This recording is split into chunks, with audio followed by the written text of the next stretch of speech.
अपने बेटे को लेकर यीशु मसीह के शागिर्दों के पास गया, क्योंकि उसके बेटे में बदरू थी।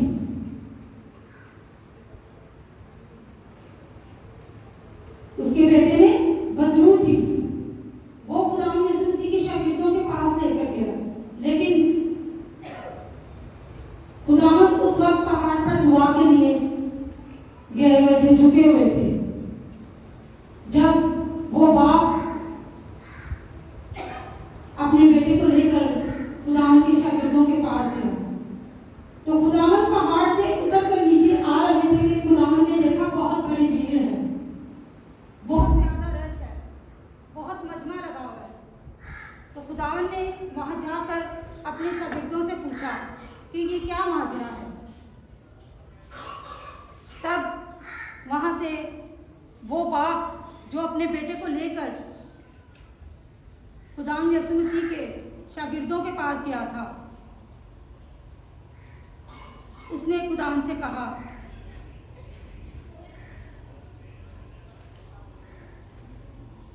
उस बाप ने बहुत परेशान और बेदिल होकर, क्या होकर परेशान और बेबस था, उसने शागिर्दों से मदद मांगी, मगर वो बदरू को ना निकाल सके। उस बाप ने शागिर्दों से मदद मांगी, लेकिन वो उस बदरू को नहीं निकाला। उसी वक्त वहाँ पर खुदावंद यीशु मसीह मौजूद होते हैं। तो खुदावंद यीशु मसीह जब उस पूरे वाक़या को देखते हैं, तो खुदावंद यीशु मसीह को जब वो बाप अपने बेटे को वहाँ पर लेकर आता है, तो वो बताता है कि मेरे बेटे में इस तरह से बदरू है जो उसको बहुत सताती है, जो उसको बहुत सताती है।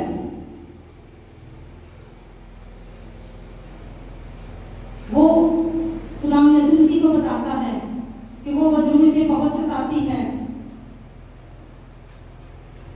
ये दांत पीसता है। जब वो बदरू उस लड़के में आती है, तो उसका बाप उस वक्त के उस मंजर को बताता है, खुदावंद यीशु मसीह के आगे रखता है कि वो लड़के को गिरा देती है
उसने क्या कहा कि मेरी ईमानी का इलाज जो है वो तू कर।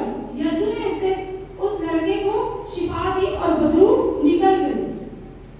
खुदावंद ने उस बाप की जिंदगी पर, क्योंकि उसने अपने दिल पर में जो बात थी वो जुबान से खुदावंद की हुजूरी में रख दी थी। और खुदावंद जो है वो तो पहले दिलों और गुर्दों को जांचने वाला आसमानी बाप है। खुदावंद को तो ये पस मंजर, ये सारा वाकया पहले से ही पता था कि उसमें बदरू है या उसके दिल में क्या है। लेकिन उसके दिल में अगर ये बात थी कि वो ईमान में कमजोर था, तो उसने अपने दिल को खुदावंद की हुजूरी में उंडेला। उसने अपनी इस कमी को खुदावंद की हुजूरी में माना कि हाँ खुदावंद, मेरी जिंदगी में ये कमी है, तू मेरी बेईमानी का इलाज कर। क्या आज हम अगर इस तरह की कैफियत में हो, इस तरह के वक्त से गुजरते हो, तो क्या हम अपने दिल को उंडेलते हैं खुदावंद की हुजूरी में और इस तरह अपनी बेईमानी का इलाज खुदावंद की हुजूरी से करवाते हैं या रखते हैं, अपने आप को उंडेलते हैं कि खुदा अगर हमें ये कमजोरी है तो तू हमारी ये कमजोरी दूर कर। बल्कि सॉरी, अगर कोई भी इस बात को पर्सनल ना ले, मैंने पिछले संडे ये अपनी जिंदगी से एक बहुत बड़ा सीख भी मुझे मिली थी। मुझे बाजी ने डांटा, लेकिन मैंने इस बात से ये सीख जरूर ली कि अगर मैंने अपने आप को खुदावंद की खिदमत के लिए पेश करना है तो मुझे वक्त की कदर भी करनी है, कि मैं वक्त की कदर भी करूं, मैं वक्त पर खुदावंद की हुजूरी में जाऊं। इसी तरह आज हम जब देखते हैं कि हमें खुदावंद के खादम, जब से ये चर्च बना है, जब से मैं इस चर्च के साथ अटैच हुई हूँ, आ रही हूँ, तकरीबन मैंने हर संडे जो भी जितने भी खादमों ने पहले खिदमत की, जो भी कर रहे हैं, अंकल हो गए, बाजी हो गई, इन सब के मुंह से मैंने हर संडे ये बात सुनी है कि वक्त पर आया करें। कहा जाता है कि नहीं कहा जाता, वक्त पर आया करें, लेकिन हम वक्त पर नहीं आते। क्यों नहीं आते? क्योंकि हम अपनी गलती को दुआ के जरिए खुदावंद की हुजूरी में रखते हैं। हम मानते ही नहीं इस बात को कि वाकई हम देर से खुदावंद की हुजूरी में जाते हैं। अगर हम इस बात की तरह जिसने यीशु मसीह के आगे अपने कम ईमान को भी पेश किया, अगर हम भी इस बात की तरह अपनी कमियों को, अपनी कमजोरियों को अपने जिंदा खुदा की हुजूरी में दुआ के जरिए रखेंगे तो वो दूर करेगा। और मेरा ईमान है कि जो हम 10:30 11 बजे खुदावंद की हुजूरी में आते हैं, वो 9:30 बजे खुदावंद की हुजूरी में आकर चुके हैं। पर ये तब मुमकिन होगा जब हम अपने दिलों को साफ करेंगे उसकी हुजूरी में, अपने दिलों को खाली करेंगे, अपने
तब्दील हों, ख्यालात तब्दील हों, नेगेटिव बातें लोगों के दिल दिमाग से दूर हों।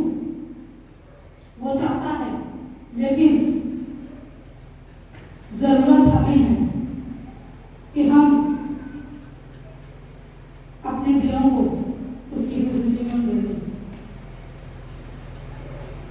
और मैं ये ईमान रखती हूँ कि जब हम रूटीन वाइज दुआ करेंगे खुदावन की हुजूरी में, तो जो लोग आते हैं आते आते फिर रुक जाते हैं, जो नहीं आते खुदा उनके सुस्त घुटनों को जोर बख्शेगा कि वो खुदावन की हुजूरी में है।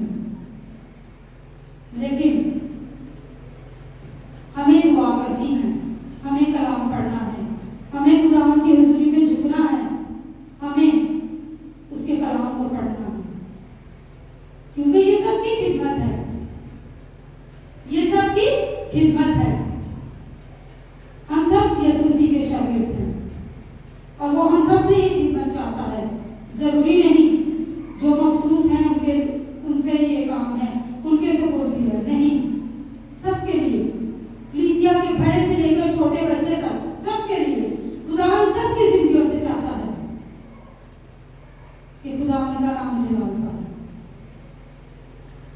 हमें खुदावन के कलाम को पढ़ना है। मैं किसी को ये नहीं बोलूंगी कि वो हाथों को खड़ा करें, बताएं कि कौन दुआ करता है, कौन खुदावन की हुजूरी में कलाम पढ़ता है। नहीं, खुदा जानता है, वो सब पर निगाह करता है। अगर हम नहीं पढ़ते, हम नहीं दुआ में वक्त गुजारते, आज इसीलिए तो हम मुश्किलों में हैं, आज इसीलिए तो हम परेशानियों में हैं, आज इसीलिए तो हम खुदावन की हुजूरी में नहीं आते। अगर हम खुदावन की हुजूरी में आ जाते हैं तो हमारी सोचें कहीं और, हमारा दिमाग कहीं और, हमारा दिल कहीं और, हम पूरे तौर पर उसकी हुजूरी में नहीं झुके हुए होते। अगर हम अपनी जिंदगियों में आज इस बात को रख लें, मान लें कि हम खुदावन की हुजूरी में एक टाइम मुकर्रर करेंगे, एक टाइम, ना ज्यादा टाइम खुदावन की हुजूरी में दुआ करें, एक टाइम से शुरू करें। अपनी दुआ का आगाज तो करें। जब आप दुआ करना शुरू होंगे, एक टाइम आप दुआ करेंगे, आपको खुदा का पाक रूह इस तरह की तड़प और इस तरह की लगन अता करेगा कि आप फिर खुदावन की हुजूरी से कभी उठ ही नहीं सकेंगे। जब आपको उसकी हुजूरी की आग लग जाएगी, जब आपको उसकी हुजूरी की तड़प हो जाएगी, तब हमारा ईमान भी मजबूत होगा। क्योंकि ईमान मजबूत हमारा तभी होगा जब हम खुदावन के कलाम पर अमल करेंगे, उसे पढ़ेंगे। क्योंकि खुदावन का ये जिंदगी बख्श कलाम जो है ना, बात दफा हम इसे सिर्फ एक बुक समझ कर पढ़ लेते हैं कि ये एक बुक है, किताब है।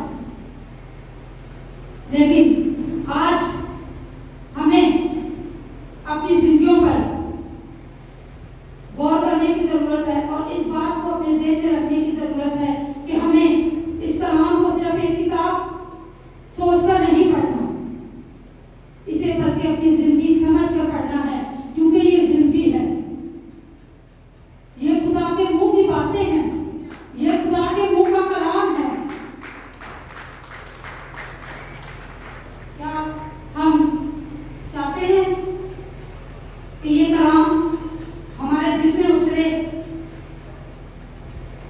हमारे दिल में उतरे और हमारे दिल से, दिमाग से होता हुआ हमारे जुबान से बाहर आए?